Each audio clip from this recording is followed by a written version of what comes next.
Hi, Michael. How are you doing today? I'm well, thanks. Good to see you again.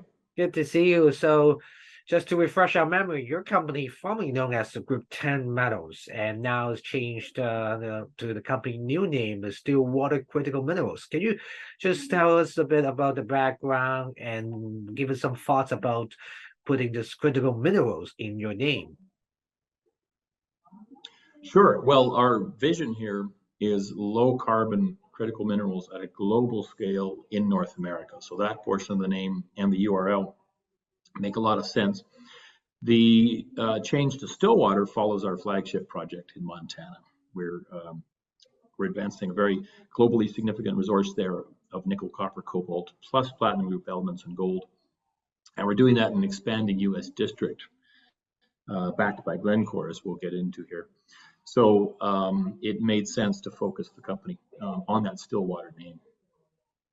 Yes. We have a couple of other critical minerals projects as well in North America. We can touch on those. One here in the Yukon, where I am now. We've also got exposure to the gold space through heritage mining and our Ontario project. But the focus is critical minerals, hence the name.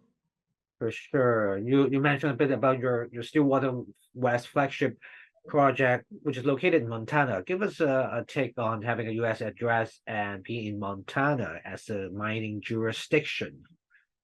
Sure. The reason we're there is simply we were the right people in the right place at the right time. We have half of the Stillwater complex, which these are iconic rocks globally. And that opportunity is what led us there. The district has been producing critical minerals since long before they were critical. Nickel, copper, chrome, also the palladium, platinum it's now known for. And the U.S. government has even subsidized mining in the jurisdiction when needed. Currently, it hosts the world's highest grade palladium platinum mines, and they're very big. They're 100 million ounces in current resources past production. And that's being mined by our neighbor. 3 mines, 2 mills, and 1 smelter there. And it's an expanding district. Those mines opened in 1986, 2002, and 2017. So you get the idea this is a place you can actually build a mine. What we're bringing to this is the South African geologic models of the Platreef district. We'll get into resumes here in a minute, but it's very significant that we have a couple of key Ivanhoe geologists on our team. That's basically what we're doing in Montana and what led us there. The U.S. address is significant because America has offshored the production of the majority of their raw material supply. And they're waking up to that now. And Americans in particular have realized that their supply chain is exposed to disruption globally, having offshored mining and actually a number of other things. So they drafted a critical minerals list that's now expanded to over 4 dozen commodities. 9 of ours are listed there. And that's key for what we're doing in the U.S. That's brought, other countries have followed suit, of course, Canada, Europe, India, etc. But the U.S. really coined the term critical minerals. There's increasing government support in the U.S., and that's the final important piece about being in the U.S. They've opened up enormous funding for that domestic supply chain with this Inflation Reduction Act. And we're very well positioned to benefit from that. We've got 9 of the commodities listed, and we're in a district that is actively producing critical minerals and has historically produced them as well. Great to hear. So let's talk about some of your recent developments. So first of all, congratulations on your landing of a Glencore as your strategic investor. So tell us a bit about the benefit of having them as a strategic partner.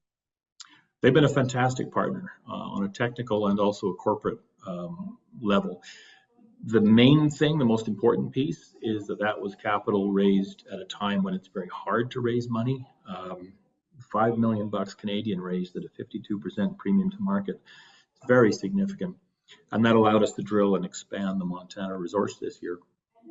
But the second piece is the validation that represents, that a major company like Glencore came in, visited the core shack, did their due diligence, and decided that this really does have the kind of grade and scale potential that we see. This is a district scale asset, and it's worthy of someone like a Glencore or our neighbor Sibanye for that matter, who are much smaller, 4 billion market cap. but they're a fraction of Glencore. But that's going the right direction in terms of market recognition. That funding also brought a warrant with it, I'll just note as well. So there's over $5 million available to us for next year's program with success. And you also updated your resource estimate earlier in the year in January, and then you have some updates on exploration and the program in your project. So can you tell us what's the goal of your exploration in 2023, some of the highlights you want to share with us? You bet. Yeah, we drilled our first drill campaign, first with our Ivanhoe, senior geologist from Ivanhoe on board, and with Glencore as a backer. We're very much in a growth mode. If you've looked at our presentations, you'll know that we have 5 deposits across 9 kilometers in the core of this 32-kilometer system. And those deposits really want to connect. They're all open. We focused on drilling at the western end of the current resource area. So we're nicely off of bottom in terms of that Lassonde curve that you've probably seen. And we see a lot of room to grow this. We will start to wrap PEA level work, preliminary economic level work around it in the coming years as well. That's kind of forward looking. In terms of this year, we drilled, and we think based on the news releases you've seen, the core we saw, that we hit multiple intercepts of very nice looking sulphide in that area west on Chrome Mountain. We're excited to get those out, and that is a key piece of what comes next here. Assays are coming, nothing reported yet, but the core does look good. That will drive sometime in the new year, as fast as possible, an updated resource estimate, subject of course to results from this year. We're also working on our other assets. We have a large piece of critical minerals project in the Yukon here. That's actually why I'm here right now. And we have that gold asset in Ontario as well that Heritage Mining is doing an earn-in on. Lots more news coming there as well, and additional work on our carbon sequestration projects as well. So besides you mentioned some of the updates on your projects, you corporately you also have some addition to your board of directors. Tell us more about your team. Sure. Well, I've been in mining since 1990. It's basically all I've ever done professionally. I founded the company in 2007. Greg Johnson is our chair, and he brings that NovaGold pedigree. That's basically the playbook we're following here. District scale acquisition in the bear market, build it out into a better market, and do everything with a major, takeout by a major in mind. They saw NovaGold from 10 cents a share to $2 billion in market cap, and that's what we're hoping to do here. If you look at my board as presented on the website, you'll see 2 key people from Ivanhoe. Danny Grobler was Ivanhoe in South Africa. He was their chief geologist until last year when he joined us. That's huge. That, in a nutshell, speaks to what we're doing in Montana. We have those giant South African mine models from the Platreef, and we're applying them to similar geology in Montana. It's wonderfully unexplored, and that potential is all there. Gordon Toll, builder of large mines, and most recently Nora Pincus, very, very good depth in mine law and mine finance. Very well rounded out team, and a team accomplished in adding value in the mining space. So to finish this off, by asking you the one of the most important questions here today is to what do you think about the valuation of your company, PGE, and why should investors follow PGE? We're at a 52-week low right now in share price, and that's not uncommon across the sector. We've actually held up better than many of our peers. It's absolutely brutal in the junior space right now. The disconnect has never been as large as it is now between the fundamentals and the underlying need for what we do and the market price. Very few companies, there are very few advanced nickel sulfide projects in the pipeline, certainly in North America.